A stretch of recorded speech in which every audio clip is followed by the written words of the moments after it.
បាទសួស្តីបងប្អូនសិស្សានុសិស្សទាំងអស់គ្នាស្វាគមន៍ជាថ្មីសម្រាប់ការសិក្សាតាមប្រព័ន្ធ YouTube ជាមួយលោកគ្រូទាំងអស់គ្នាថ្ងៃនេះដែរលោកគ្រូមានសេចក្តីសោមនស្សរីករាយជាខ្លាំងដែលបានលើកយកមេរៀនភាសាខ្មែរថ្នាក់ទី5មេរៀនទី3កំណាព្យខ្មែរហើយអ្វីដែល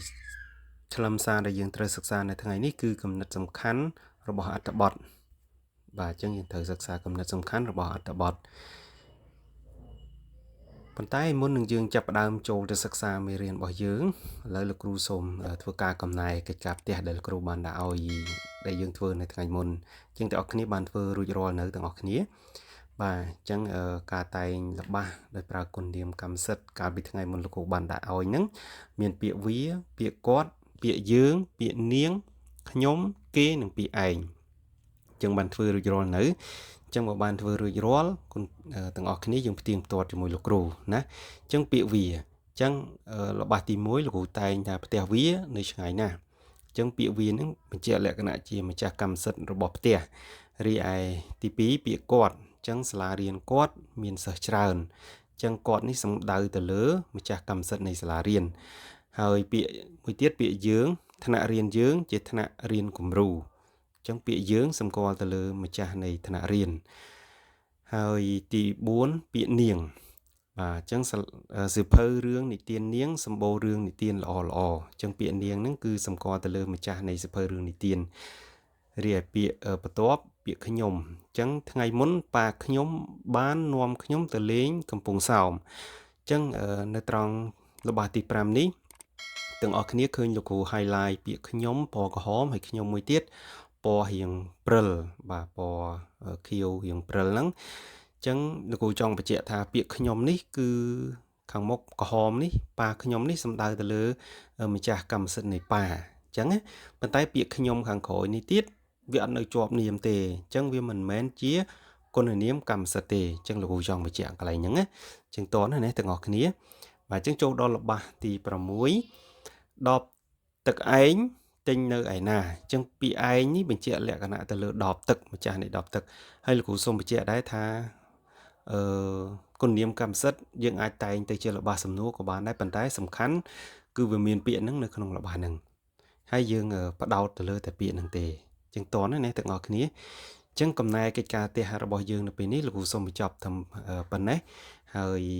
មុននឹងយើងចូលទៅសិក្សាមេរៀនថ្មីយើងរំលឹកមេរៀនចាស់យើងបន្តិចដែរបាទអញ្ចឹងតកតងជាមួយនឹងមេរៀនចាស់របស់យើងកាលពីថ្ងៃមុនយើងបានសិក្សាទៅលើមេរៀនភាសាខ្មែរពីអ្វីអញ្ចឹងទាំងអស់គ្នាសាររនឹកមើលបាទអញ្ចឹងថ្ងៃមុនយើងសិក្សាទៅលើភាសាខ្មែរវេយ្យាករណ៍តកតងជាមួយនឹងគុណនាមកម្មសិទ្ធិបាទគុណនាមកម្មសិទ្ធិដែលយើងបានរៀនហើយសំណួរទី2ដូចមិនទេគេហៅថាគុណនាមបាទអញ្ចឹងគុណនាមកម្មសិទ្ធិគឺជាពាក្យបង្ហាញម្ចាស់នៃវត្ថុមនុស្សសត្វនិងរុក្ខជាតិបាទអញ្ចឹងតន់ណាទាំងអស់គ្នាបាទអញ្ចឹងក្រោយពីយើងរំលឹកមេរៀនហើយយើងទៅចាប់ដើមចូលទៅក្នុងមេរៀនថ្មីរបស់យើងបាទតកតងជាមួយមេរៀនទី3កំណាព្យខ្មែរបំណិន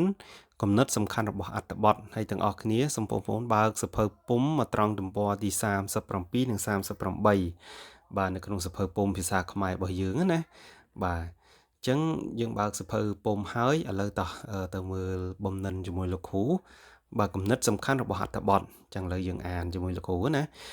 ក្នុងអត្ថបទនីមួយៗតែងបង្កប់នៅគំនិតជាច្រើនហើយគំនិតទាំងនោះតែងផ្ដោតទៅលើបញ្ហាសំខាន់អ្វីមួយដែលយើងហៅថាគំនិតសំខាន់របស់អត្ថបទគំនិតសំខាន់ខ្លះបានបង្ហាញត្រង់ទៅតាមល្បះណាមួយនៅក្នុងអត្ថបទប៉ុន្តែអត្ថបទខ្លះតម្រូវឲ្យអ្នកមានការសំយោគសេចក្តីលម្អិតឬគំនិតតូចៗនៅក្នុងអត្ថបទទើបរកគំនិតសំខាន់នៃអត្ថបទនោះឃើញចឹងត្រង់កន្លែងហ្នឹងមានន័យថាគេបញ្ជាក់ថានៅក្នុងអត្ថបទអំណានមួយនៅក្នុងអត្ថបទព័ត៌មានណាមួយក៏ដោយតោះណាចឹងវាតែងតែបង្កប់នៅគំនិតសំខាន់នៅក្នុងនោះប៉ុន្តែគំនិតសំខាន់ខ្លះហ្នឹងគឺគេបង្ហាញនៅចំណងជើងខ្លះទៅនៅក្នុងអត្ថបទតែម្ដងខ្លះទៀតអត់បង្ហាញនៅក្នុងអត្ថបទទេទាមទារឲ្យយើងអ្នកអានហ្នឹងធ្វើការសំយោគមានន័យថាយើងវិភាគថាអត្ថបទហ្នឹងគេចង់និយាយពីអីចឹងណាបាទអញ្ចឹងឥឡូវយើងទៅមើលអត្ថបទគំរូជាមួយលោកគ្រូ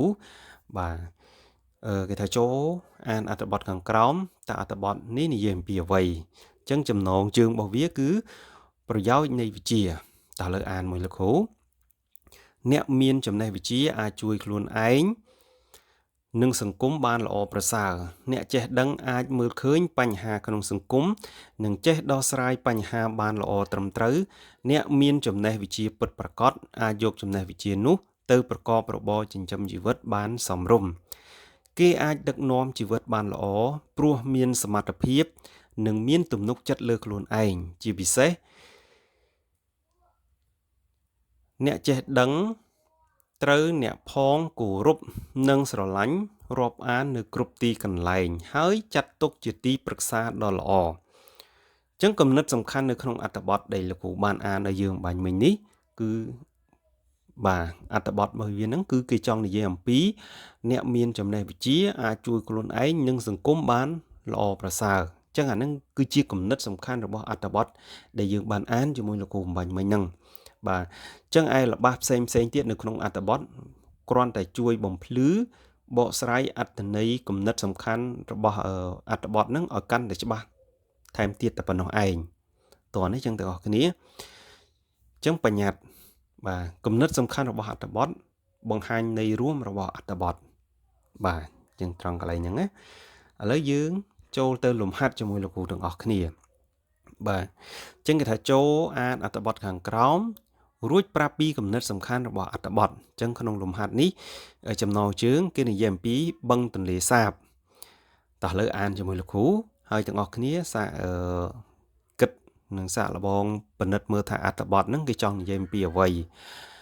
បឹងទន្លេសាបមានទំហំធំល្វឹងល្វើយប្រៀបបាននឹងកូនសមុទ្រគ្រាន់តែឮឈ្មោះភ្លាមប្រជាជនយើងគ្រប់រូបតែងនឹកស្រមៃទៅដល់ផលត្រីដ៏សម្បូរគេចាត់ទុកទន្លេសាបជាជង្រុកត្រីនៃកម្ពុជាជលផលបឹងទន្លេសាបជាប់ចំណាត់ថ្នាក់លេខ1នៅលើសកលលោកនៅរដូវទឹកដំឡើងបឹងនេះបានហូរនាំដីល្បាប់ដ៏មានជីវជាតិមកស្រោចស្រពស្រែចម្ការយ៉ាងច្រើនសន្ធឹកដូច្នេះយើងទាំងអស់គ្នាត្រូវថែរក្សាការពារជលផលធម្មជាតិទាំងនេះឲ្យបានគង់វង្សអញ្ចឹងទាំងអស់គ្នាសាកល្បងរនឹកមើលថាគំនិតសំខាន់អត្ថបទហ្នឹងនិយាយពីអ្វីតោះលើសាកនឹកតិចទៅ